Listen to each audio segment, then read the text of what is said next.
अस्सलाम वालेकुम। क्या हाल है जी, ठीक हो?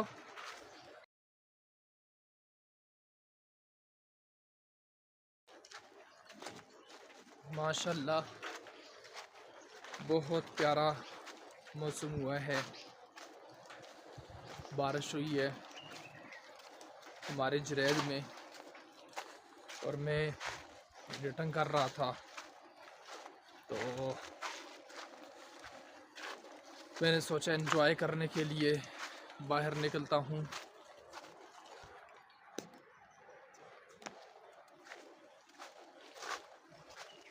तो अभी मैं बाहर निकला हूँ, काफ़ी सुरूर मिल रहा है, ये आप देख सकते हैं।